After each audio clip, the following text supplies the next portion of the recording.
Shalom, bien-aimés dans le Seigneur. Merci de nous rejoindre dans cet espace. Nous avons avec nous ce matin pour échanger autour d'un thème assez important pour les jeunes cadres chrétiens, le berger général de l'apostolat évangile pour tous. Shalom papa. Shalom mon fils. Comment allez-vous? Ça va très bien. Ça fait quelques jours que vous êtes avec nous au Bénin. Comment se passe votre séjour? Oh, le séjour se passe très bien. C'est un moment de joie, de partage avec toute la famille au Bénin. Nous rendons grâce au Seigneur. Amen. Le thème qui nous réunit ce matin est intitulé « Le cadre chrétien entre la voie de Dieu et les sectes ».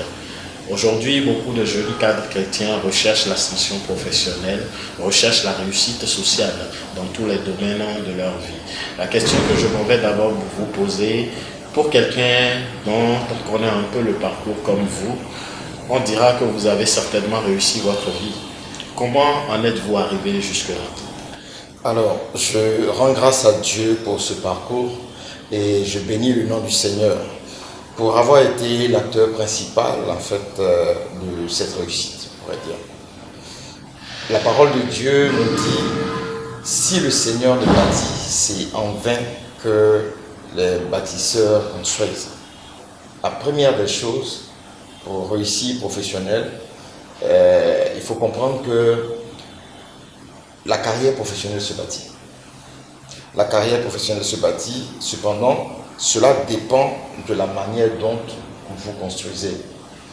Et moi, j'y suis arrivé parce que j'ai mis Dieu au centre de ma carrière, en considérant que je ne travaille pas pour quelqu'un, mais je travaille pour Dieu. C'est-à-dire, j'ai considéré que Dieu était mon employeur. Donc, à partir de ce moment-là, je me devais d'être excellent comme Dieu est excellent. Parce que la parole de Dieu nous dit, soyez parfaits comme votre Père Céleste est parfait. Donc, tout ce que j'ai fait en sorte d'aller de l'avant. C'est-à-dire, j'ai compris qu'il fallait que moi-même, je me mette en mouvement en étant inspiré par Dieu. Et donc, j'ai considéré le travail comme une vocation. Et je me suis attelé à répondre à cette vocation. Voilà, on peut dire ça comme ça. D'accord. Dieu occupe donc une place essentielle dans votre ascension professionnelle. En effet. Tous les jours, les jeunes cadres chrétiens cherchent à réussir comme vous. Dieu seul suffit-il pour avoir la réussite professionnelle? Je pourrais dire que Dieu ne suffit pas. Et qu'est-ce qui peut s'ajouter à l'œuvre de Dieu dans cette ascension? Alors, Dieu a véritablement été la source et le moteur de cette ascension professionnelle. Mais ce qu'il faut comprendre, c'est que Dieu ne fait rien sans nous. Dieu a décidé d'habiter en nous parce que Dieu veut collaborer avec nous. Quand vous lisez la parole de Dieu, vous vous rendez compte que Dieu n'a pas fait le travail à la place des personnes avec qui Dieu a travaillé. Mais Dieu a assisté ces personnes-là dans le travail. Et Dieu a opéré au travers de ces personnes-là. Vous voyez? Alors, depuis notre baptême, Dieu est présent en nous. Et ça veut dire quoi? Ça veut dire que si nous sommes assis, Dieu est assis. Et si nous sommes en mouvement, Dieu est en mouvement.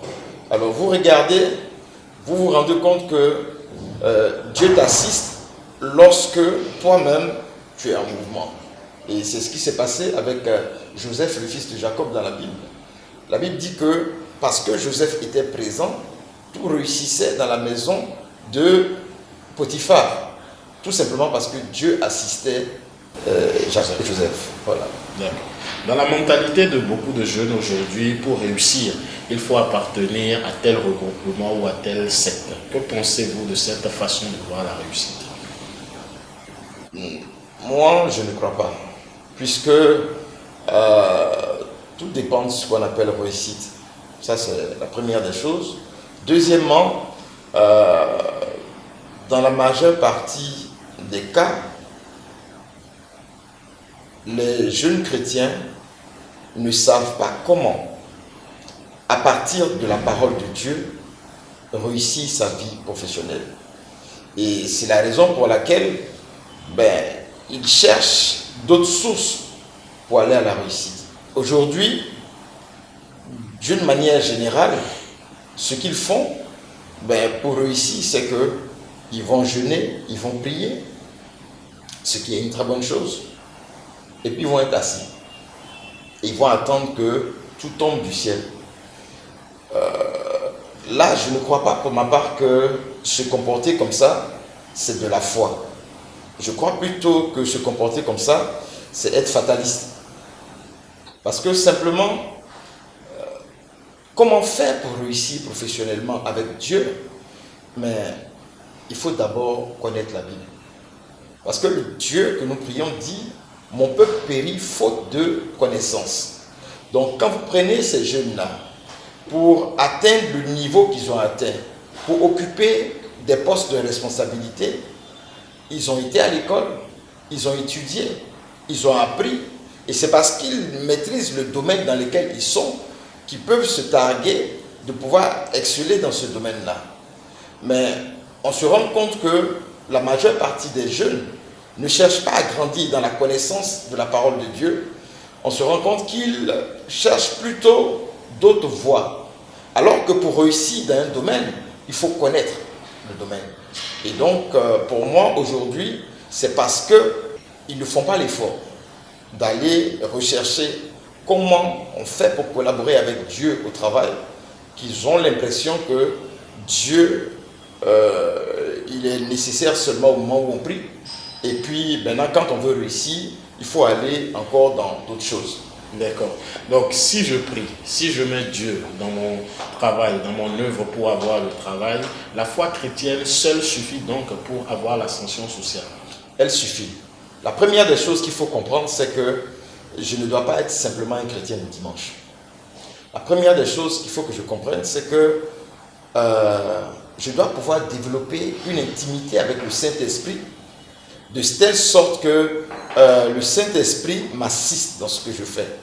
Vous voyez, le Saint-Esprit est l'esprit d'intelligence. Donc, dans les dons que le Saint-Esprit nous apporte, on a la sagesse, on a l'intelligence, on a la science. Donc, le Saint-Esprit a l'intelligence de Dieu. Alors, ce que le Saint-Esprit fait lorsque nous devenons intimes avec lui, c'est qu'il vient doper notre intelligence par l'intelligence de Dieu et nous rend capables d'accéder à des révélations dans les domaines dans lesquels nous sommes pour pouvoir produire des résultats concrets. L'œuvre de l'Esprit Saint dans notre vie. Vous est-il arrivé au cours de votre parcours professionnel de recevoir des propositions pour intégrer des regroupements, des sectes? Particulièrement non. Je sais que quand j'étais dans l'une de mes fonctions, mon sous-directeur d'alors m'avait proposé de venir avec lui dans un domaine dans lequel il était. Moi, je savais qu'à l'église, on me disait que ces deux entités ne pouvaient pas collaborer ensemble. Donc, je ne suis pas allé. Voilà. Et si un chrétien se retrouve dans une entreprise où le premier responsable appartient à l'un de ces regroupements, doit-il se retirer de l'entreprise au nom de sa foi ou rester et chercher à faire passer donc sa foi, à évangéliser son premier responsable? Ce qu'il faut comprendre, c'est que celui qui est en nous est plus fort que celui qui est à l'extérieur de nous. Lorsque vous avez vraiment développé une intimité avec le Seigneur et que dans votre quotidien, Dieu agit parce que il collabore avec vous, vous vous rendez compte que quel que soit le lieu où vous allez vous trouver, quel que soit le patron avec qui vous allez travailler, quels que soient les domaines dans lesquels lui il opère, vous vous rendez compte que soit votre présence dérange et votre présence fatigue les autres, soit on se rend compte que vous êtes tellement intelligent et tellement compétent que vous arrivez à collaborer. Je n'ai pas besoin de faire comme les autres. Je suis tel que je suis et je marche selon la parole qui me conduit. Et ma conviction est que Dieu s'arrange toujours pour faire en sorte que lorsque nous sommes dans sa présence, pour faire en sorte que les choses se passent bien. Quand vous prenez encore la même Bible, vous vous rendez compte que Joseph travaillait chez Potiphar. Et Potiphar n'était pas juif. Donc, Potiphar était égyptien et vous savez que la source de tous ces sectes-là, en général, c'était l'Égypte. Donc, Potiphar était peut-être dans une secte, il était peut-être dans quelque chose. Mais Potiphar, qui avait besoin d'aller de l'avant, s'est rendu compte que la présence de Joseph faisait la différence. Voilà, donc il faut faire confiance à son Dieu, faire confiance en ce que, quel que soit le lieu où on se trouve, Dieu est présent avec nous, il est notre force, et que si nous avons une foi qui fait déplacer les montagnes, nous nous rendons compte que personne ne peut rien contre nous. C'est vrai, il peut y avoir des tribulations, il peut y avoir des problèmes qui se posent, mais il ne nous a pas dit qu'on n'allait pas avoir de problème. Il nous a dit simplement que quand le problème va arriver, nous on allait avoir la victoire. Une présence de Dieu dans la vie de Joseph qui l'a amené même jusqu'à être établi presque comme Pharaon, un peu moins de Pharaon en Égypte. On pourrait dire Premier ministre. Premier ministre, exactement. Dieu donc est-il fidèle à ce point-là? Dieu est fidèle. Pour moi, c'est le premier nom de Dieu. Il s'appelle fidèle. Dieu a toujours été fidèle. Et ce que Dieu veut, c'est être dans une alliance avec l'homme. Et vous voyez que lorsqu'on fait alliance avec quelqu'un, c'est pour être fidèle dans cette alliance-là. Et ce que Dieu attend de nous, c'est que nous soyons fidèles dans l'alliance. Alors, quand nous sommes fidèles à l'alliance, nous nous rendons compte que Dieu agit de façon concrète dans notre vie au quotidien. Nous devons donc rester accrochés à Dieu. Nous devons chercher à mieux le connaître. Mais il faut dire qu'aujourd'hui, beaucoup de cadres chrétiens ne sont pas très enseignés sur le contenu de la parole. Et beaucoup ne recherchent même pas à avoir la connaissance. Qu'est-ce qu'on peut faire pour amener ce peuple-là, cet ensemble de personnes, pour qu'ils aient la connaissance nécessaire afin de pouvoir apporter l'essentiel à leur vie professionnelle et sociale? Je sais que l'Évangile pour tous en fait déjà beaucoup. Ah oui. Et en fait, si vous voulez, aujourd'hui, comme vous le savez, j'ai arrêté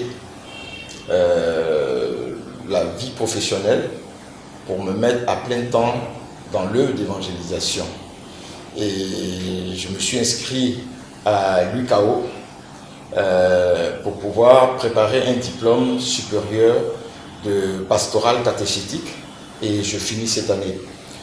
C'est pour dire que j'ai compris qu'il fallait qu'il y ait des personnes, des hommes et des femmes qui ont fait l'expérience de la vie professionnelle au quotidien pour pouvoir parler à ces jeunes, pour pouvoir parler à ces personnes.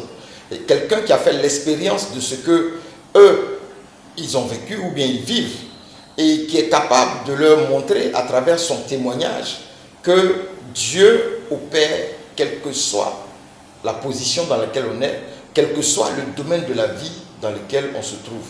Et que tout dépend de ce que nous avons développé une véritable intimité avec le Seigneur. Tout dépend de ce que nous avons pris le temps pour pouvoir connaître notre Dieu, pour pouvoir marcher véritablement avec lui. Et à partir de ce moment-là, Dieu nous assiste dans notre quotidien, effectivement. Merci papa. Un appel aux cadres chrétiens et aux jeunes diplômés en quête d'emploi. Le premier appel que je peux lancer, c'est que pour qu'ils aient le diplôme qu'ils ont, ils sont allés à l'école, ils ont bossé, ils ont acquis de la connaissance. Et c'est la raison pour laquelle ils ont ce diplôme. Et malheureusement, d'une façon générale, lorsqu'il s'agit des domaines de la spiritualité, ils ont fait le catéchisme. Et puis ils se sont arrêtés. Or, le catéchisme se fait en général à l'école primaire. Donc, si ils se sont arrêtés au catéchisme, c'est-à-dire leur niveau de connaissance dans le domaine spirituel est un niveau primaire. Il est nécessaire pour eux, pour qu'ils puissent vraiment profiter de la grâce de leur foi, de ce que la foi chrétienne peut leur apporter, de grandir dans la connaissance de Dieu. À partir de ce moment-là, ils verront qu'ils seront fait la différence. Parce que l'esprit de l'homme est limité, mais l'esprit de Dieu est illimité. Il n'y a pas un domaine dans lequel le Saint-Esprit ne peut pas nous assister et nous apporter secours. Donc vraiment, j'exhorte tous ces jeunes-là à avoir une véritable intimité avec le Saint-Esprit. Alors, ils vont faire des merveilles. Merci papa. Merci. C'est une joie pour nous de vous avoir reçu dans cet espace.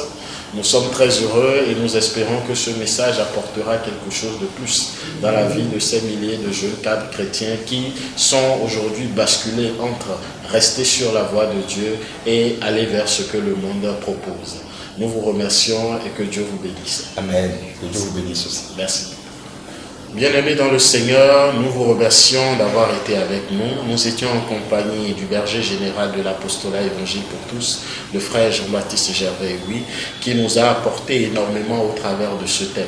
Nous espérons vivement que l'écoute de cet échange apportera beaucoup dans vos vies et que vous prendrez des résolutions excellentes pour rester sur la voie de Dieu et rien d'autre que sur la voie de Dieu. Comme l'a dit notre berger, Dieu est fidèle et son premier nom, c'est fidèle. Dieu vous bénisse. Shalom.